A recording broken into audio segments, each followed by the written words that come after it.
This is the 2017 BMW X5. It's well appointed and handsome enough, but most importantly, this one is a diesel. That means it's packing plenty of pound-feet and has more MPGs than any of its gasoline-powered siblings.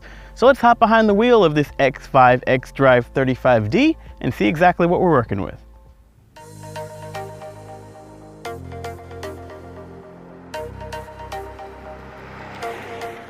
Okay, so 2017 BMW X5 xDrive 35D sounds like a Wi-Fi password. It's a terrible name, but it does indicate some not terrible things. The key being the 3-liter 6-cylinder turbo diesel engine that lives under the hood, where it makes a respectable 225 horsepower, but an amazing 413 pound-feet of torque. Now that power goes through a single option 8-speed automatic transmission on its way to BMW's xDrive all-wheel drive system that splits it between all 4 contact patches. All-wheel drive is standard on the diesel. If you step down to the gasoline 35i model, you can get rear-wheel drive on the base model.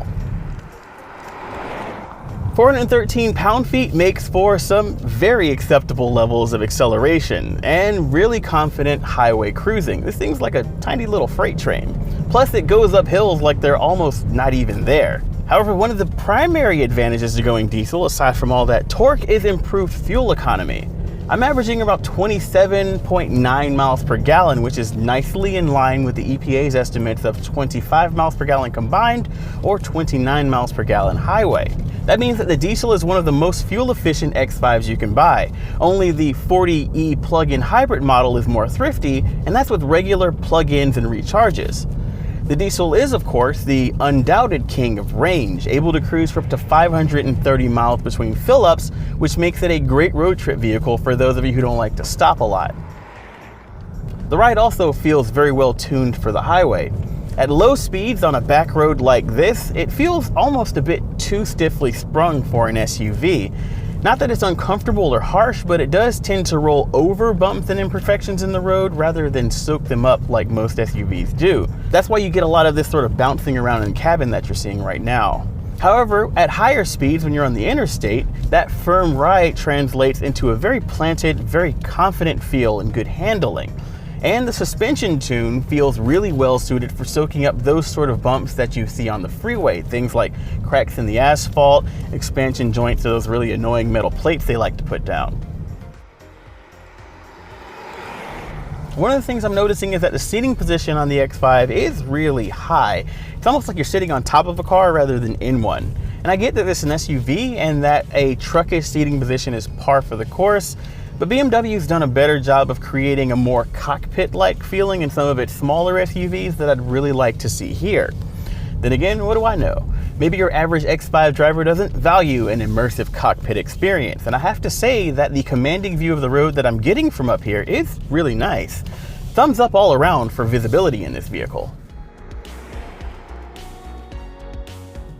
Now, BMW's cabin design for this generation is top-notch, and we've got a lot of luxury amenities, but one of the things that we don't have equipped is a lot of driver aid technology, even though a lot of driver aid is available in options.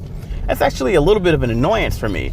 BMW hides a whole lot of features behind options and expensive packaging. For example, we've got a rear view camera on this one, but in order to get it, we had to add a $1,400 driver aid package that also adds a head-up display. A rear camera is something that should be standard at this price point, which makes it doubly annoying. Back in the positive category, we've got BMW's iDrive 5.0 infotainment in the dashboard. We talk more about it in a separate video, but the TLDR is that it's better than before with really crisp graphics, smooth operation, and a lot of very useful features. If you're an iPhone user, you're gonna love Apple CarPlay and Siri Eyes Free. If you're an Android user, prepare to be annoyed when your shiny new car doesn't work so well with your phone.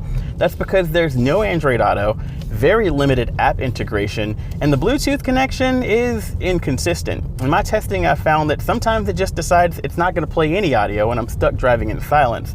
You're going to want to pack an aux cable. The 2017 BMW X5's spacious cabin and planted performance makes it a great commuter and an excellent road trip vehicle, and the diesel version is even better suited to those tasks, thanks to its very torquey engine, respectable fuel economy, and downright impressive range. About the only thing that gives me pause is the price. The 2017 BMW X5 xDrive 35D starts at $60,400. That's a $1,500 price premium over the gasoline-powered xDrive 35i. And that's before BMW starts nickel and diming you over every little option.